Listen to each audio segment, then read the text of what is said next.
we remain steadfast in our commitment in delivering local news that matters. Stories that inspire. Enriching the lives of Filipinos in the Philippines and across the globe. This is your GMA Regional TV. Buong puso para sa Pilipino. Mga balitang angay at angan sa One Mindanao. Kapin 200 ka magbanay, apektado sa duha ka sunog sa Barangay 76-A sa Davao City. 5 anyos nga lalaki. Angol human na banggaan og pickup truck dihang mitabok sa highway sa Valencia City sa Bukidnon. Davao City Division, kampiyon sa Davraa Meet 2024. Og kapin 80,000 ka mga pilgrim midagsa sa Divine Mercy Shrine sa El Salvador City atul sa kapistahan niini.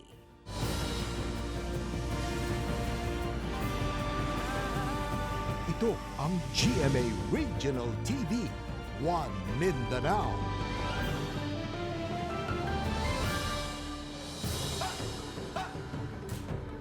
Mayong hapon Mindanao, kini ang GMA Regional TV One Mindanao. Hatod namo ang pinakadagog pinakauling balita sa Mindanao. Ako si Sara Hilomen Velasco, live gikan dinhi sa Barangay Maa sa Davao City. Cyril Chavez, live gikan dinhi sa GMA Cagayan de Oro Station. Nag-viral sa social media ang post nga hulagway gikan sa usa ka konsumante sa Samal Island kung asa miabot sa kapin 1 million pesos ang bill niini sa kuryente.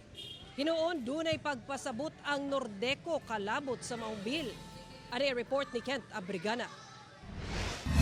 Gila yung gikagubtan online kining post sa usa ka netizen. Kalabot sa hulagway sa usa ka bill sa kuryente. Gikan sa usa ka konsumante sa Northern Davao Electric Cooperative Incorporated sa Samal Island.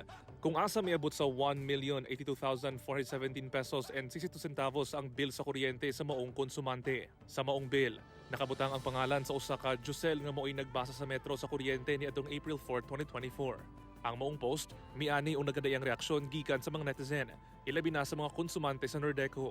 Human nga nag-viral ang post, dahil nga mipagawas og statement ang Northern Davao Electric Cooperative Incorporated. Sa maong statement, gibutyag ni ini nga nasayop ra matud pa og basa sa metro ang ilang personahe.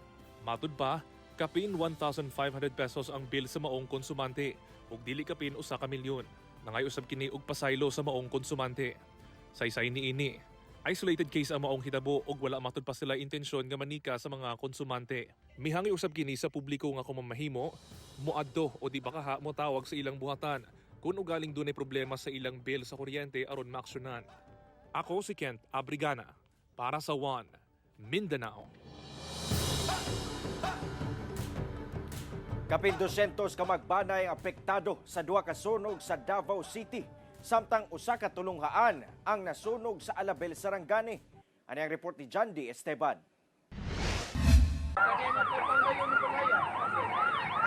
Nakuhaan sa cellphone video ang pagkanit sa kalayo sa kabalayan sa Muslim Village, Purok 26, Times Beach, Barangay 76A, Bukana, Davao City, alauna Domingo sa hapon. Sa laing anggulo, makita ang dakong kalayo nga dunay baga nga aso. Nagkaguliyang ang mga residente sa Kabalaka nga maabot sa ilang balay ang sunog, samtang nagpaabot sa mga bumbero. Alas 2 sa hapon, dihang napalong ang kalayo. Apan, pagkaalasay sa gabi,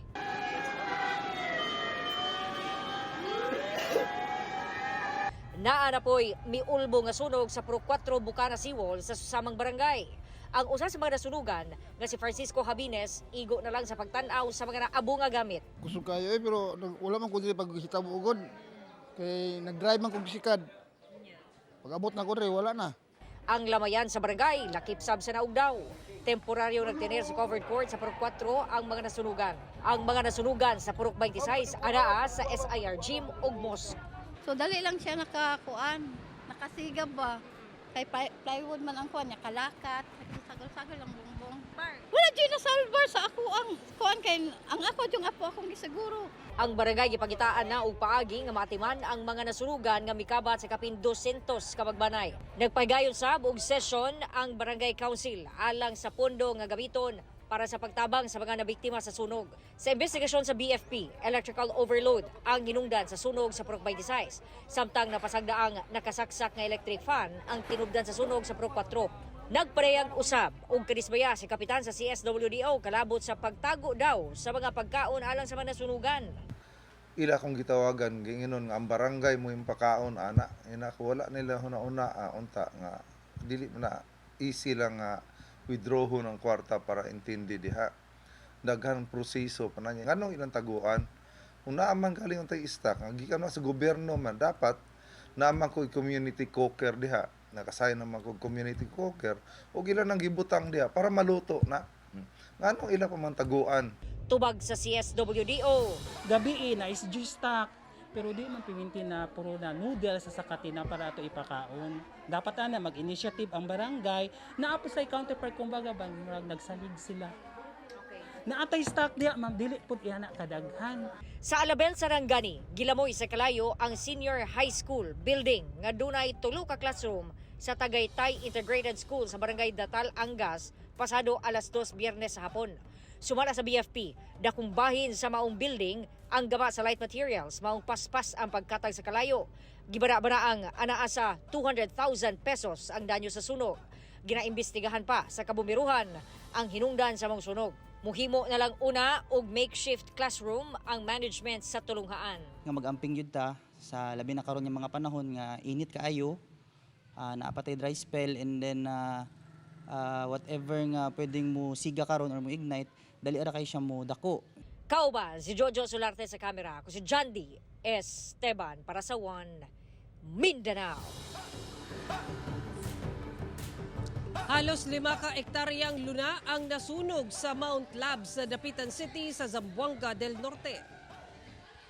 Pasado alauna sa hapon adlong Domingo dihang miulbo ang dakong kalayo sa Mount Lab sa Barangay Tagilon sa Dapitan City sa Zamboanga del Norte. Sumala sa kabomberuhan, naglisod sila og pakgang sa kalayo tungod sa kakusog sa hangin, hinungdan sab nga daling mikatay ang kalayo sa uga nga kasagbutan sa Mount Lab. Milungtad sa 12 ka oras ang grass fire kung asan nadeklara kining fire out. Pasado alauna na sa kadlawon kaganina. Halos 5 ka ektaryang luna ang gilamoy sa kalayo. Ang Mount Lab usa ka tourist destination ug scenic landmark sa Dakbayan nga kanunay ginasaka sa mga nag-hiking o trekking. Sa karon ginaimbestigahan pa sa kabomberuhan ang tinubdan sa sunog o kung doon na ba'y nagsunog og mga basura sa palibot. Hinuon walay natalang nasamdan sa maong insidente. Magay mga hobbies nga mag-trekking, hindi ta magdiya o mga upos, no? Kaya kana siya mga contributing factors gina siya nga magka-gas fire, no? Dayon we should be responsible enough sa tuang palibot.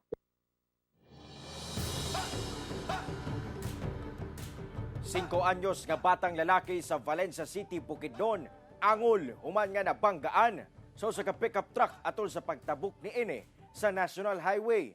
Biktima ana sa maayong kahimtang samtang banay nanawagan sa driver nga mutahan sa otoridad. Ani ang report.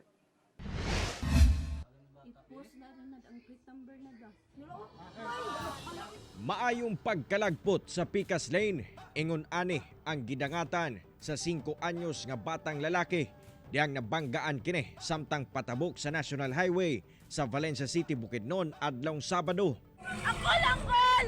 Angkol!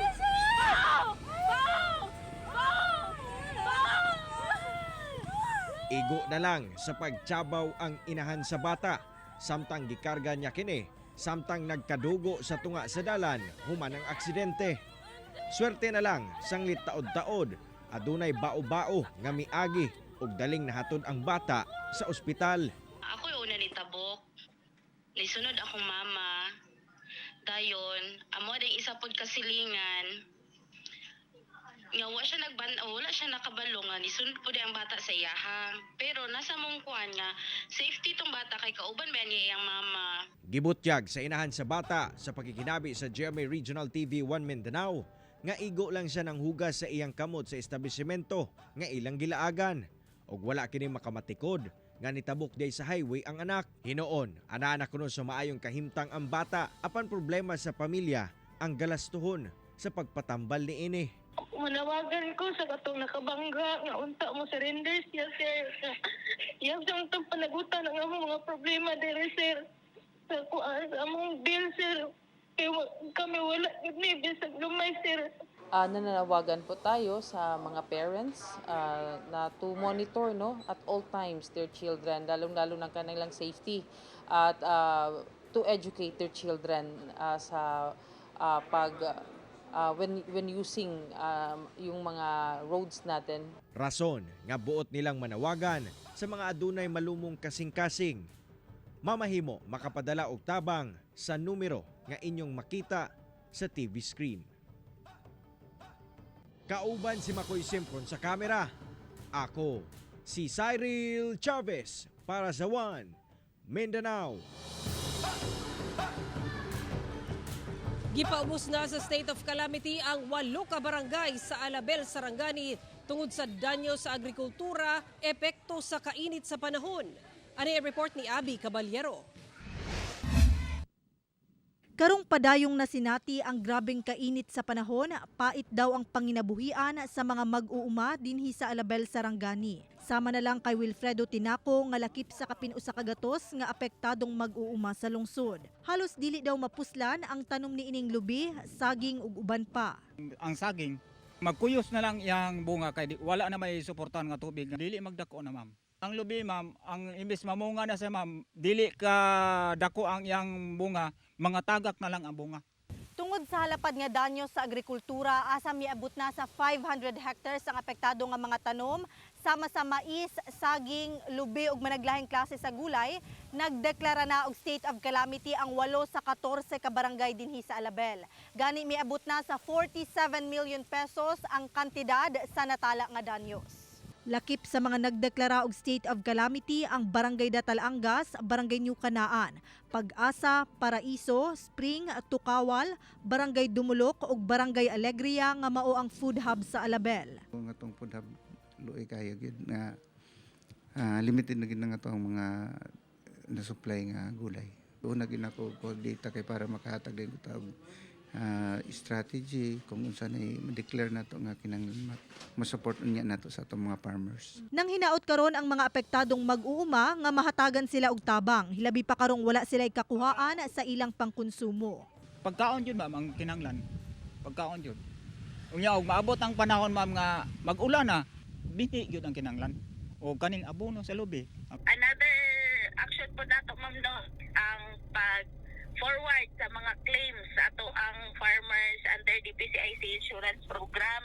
At least na ay mag-click sa ilahang claims through the insurance nga mahimo nilang kuan pa pagkapital na po sugod sila buhon makarecover no kung kaluyan nga magbalik ang ato ang normal nga panahon. Samtang girekomenda na matud pa sa MDRRMO Alabel ngadto sa sangguniang bayan ang pagdeklara og state of calamity sa tibuok Alabel.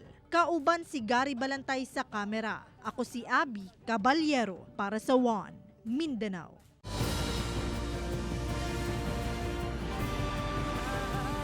Ito ang GMA Regional TV, One Mindanao.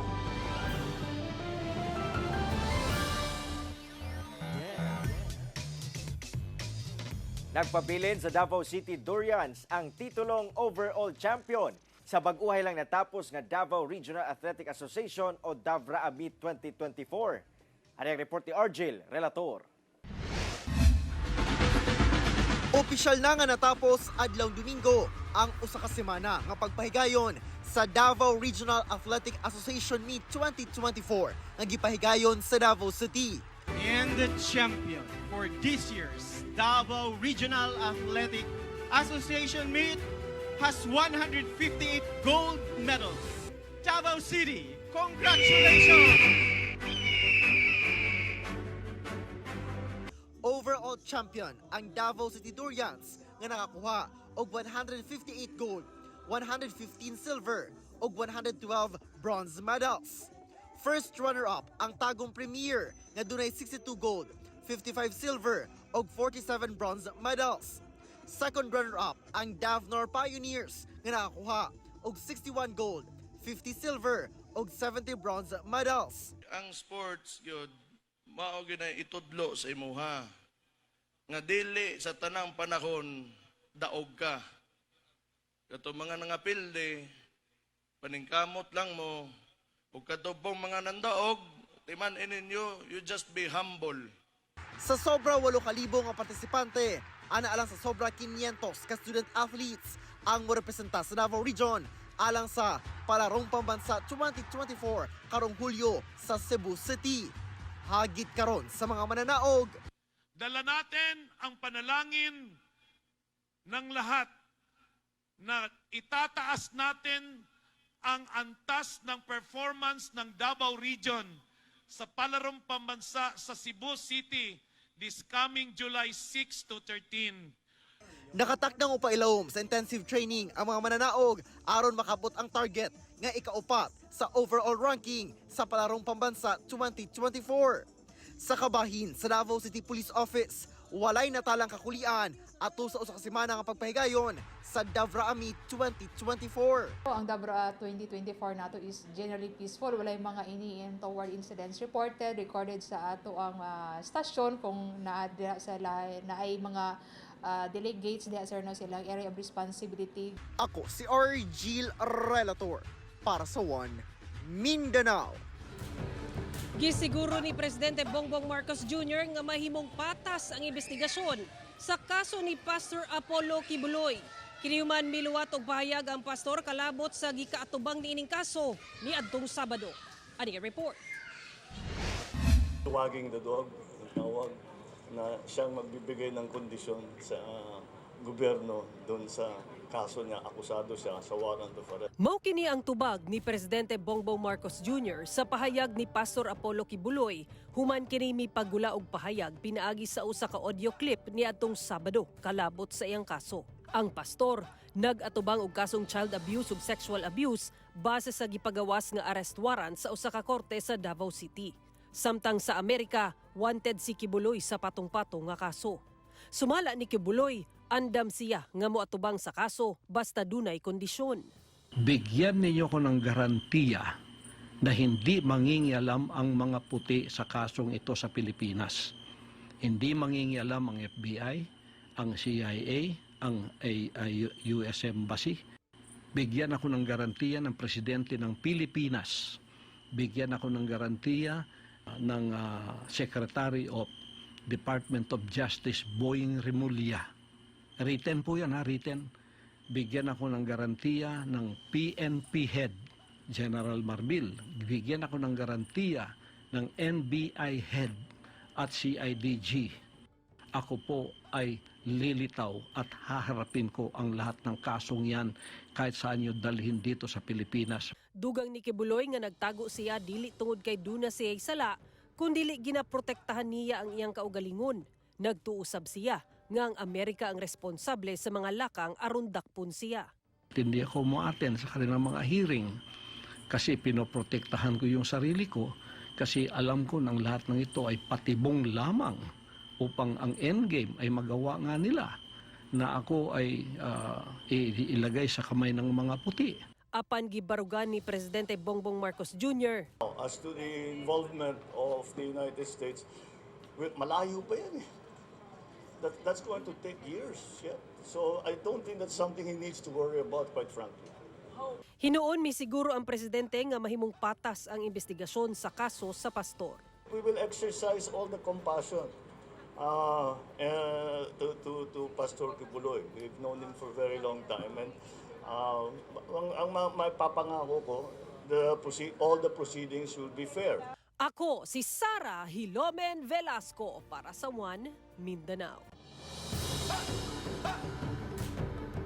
Register Anywhere program sa COMELEC gipahigayon sa GMA Network. Lakip sa mga misalmon sa Register Anywhere project sa COMELEC ang mga bagong butante, mga nagpa-reactivate, mga nagbalhin sa ilang rehistro ug adunay kinahanglang bag-uhon sa ilang registration data. Sumala sa pipila ka empleyado sa GMA, wala pa'y napulo ka minutos, humana ang tibok proseso. Gawa sa GMA Network, gipahigayon sab ang Register Anywhere project sa COMELEC sa ubang mga opisina, hasta na mga mall, eskwelahan ug simbahan. Tumong niini nga mas mapadali ug mapadaol sa mga butante ang pagparehistro. Sumala sa COMELEC, ana-ana sa 1.7 million nga butante ang misalmot sa Register Anywhere sukad February 12.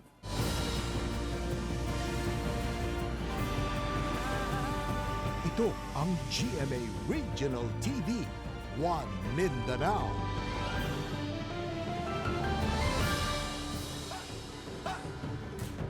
Usa ka balay sa Davao City ang gisulod og kawatan. Ang sospek, usa ka menor de edad. Nakaalerto si Argil Relator. Alas 3:47 Biyernes sa Kadlawon, makita sa kuha sa CCTV ang pagawas ni ining usa ka lalaki gikan sa balay sa usa ka subdivision sa Barangay Bago Playa, Davao City. Buntag na dihang nasayran sa tagbalay nga nawala ang iyang cellphone. Dihang gi-review ang CCTV, dini na nasayran nga gisulod di ay sila og kawatan. Natangag sa suspect ang usa ka cellphone sa tagbalay. Kumikan po sa tabang po sa community, so na-identify yun ni siyang batanon nga ni sulod. Ning bata nga ni sulod is a minor.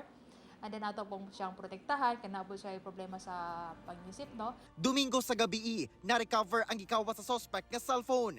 Gi-refer na sa social worker ang maong minor de edad. Pahimangno sa kapulisan sa mga ginikanan. Ato alam pong gihangyo ang ginikanan nga ilhan ning bantayan. Kauban si Melchor Awing sa kamera. Ako si Argil Relator para sa One Mindanao. Patay usa ka sospek human misangpot sa pinusilay ang entrapment operation sa CIDG bar batok niini sa Sultan Kudarat, Maguindanao del Norte. Kanaugban pa sa report ni Tony Humamil. May resulta sa pinusilay ang entrapment operation sa operatiba sa CIDG bar batok sa usa ka sospek gumikan sa illegal nga pagbaligya og armas sa Sultan Kudarat, Maguindanao del Norte. Target sa operasyon ang 56 anyos nga lalaki nga usa ka X-ray technician nga residente na sab sa maong lungsod, kauban ang lain pang sospek. Apan diyang nabatikdan sa mga sospek nga otoridad na diay ang ilang katransaksyon, didto na nagkagubot. Gibanggaan pa sa target ang sakinan sa CIDG o gipaarakan. Apan patay atol sa itabo ang maong sospek. Samtang samdan ang usa ka personahe sa CIDG bar atol sa pagbinaylo ay og bala. Nakuha gikan sa sospek ang duha ka unit sa caliber 5.56mm Bushmaster o guban pa. Samtang gidala na sa CIDG RFU bar ang laing sospek nga magatubang og kasong paglapas sa Section 32 sa RA 10591 og direct assault of a person in authority.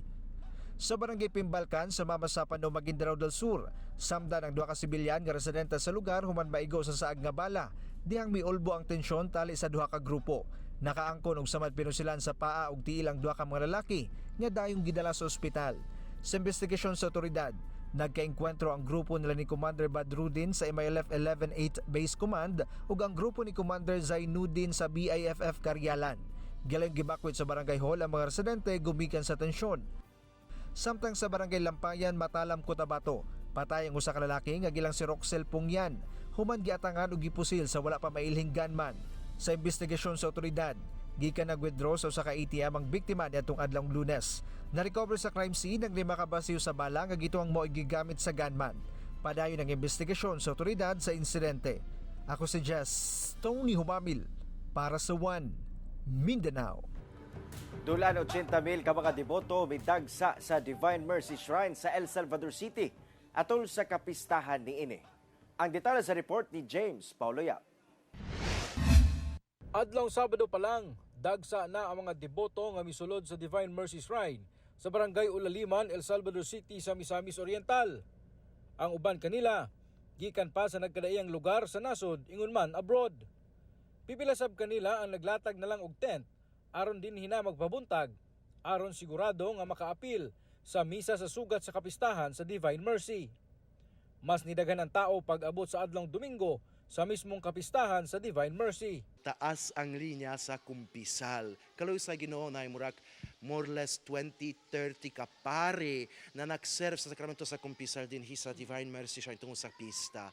So this is why the celebration of Divine Mercy Feast is so important. Sumala sa El Salvador City Tourism Office, halos 80,000 katao ang mibisita sa shrine sa duha ka adlaw nga kapistahan. Naana pod ni napaakan og katong scorpion, 1 year old and 8 months nga bata from Davao City, but gi-treat man siya diretso dito sa medical station nga nakaresponde. Gikan siya sa atong deployed nga mga kapulisan, sir. Generally peaceful and no untoward incident man pod, kaluoy sa Dios. Dako ang pasalamat sa mga Marian priest ug Divine Mercy Foundation nga mao'y nagdumala sa shrine tungod mibalik na kuno ang kabibo sa kapistahan sa Divine Mercy. Ay nalipayon tanan dinhi sa Divine Mercy Shrine na mas daghan mga pilgrims na pwede mo sulod, pwede nagsimba, na interested kayo sa pagbalik sa katong selebrasyon sa pista. Kauban si Jaybert Pairat sa kamera. Ako si James Pauliap para sa One Mindanao.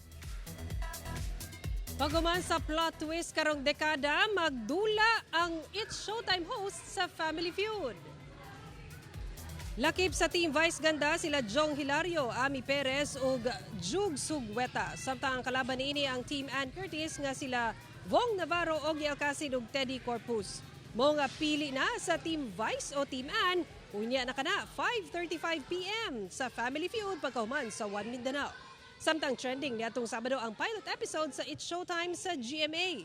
Usa ang unkaboggable surprises and production number ni Vice Ganda nga mi-eksena sa heart logo sa GMA sa pinakataas sa GMA Network Center. Mihataw sabag ubang host sa nagkaniyang bonggang production. Atong atangan ang It's Showtime matag alas 12 sa udto Mondays to Fridays pagkahuman sa TikTok Clock sa GMA ug GTV. 11:30 sa buntag sab matag Sabado.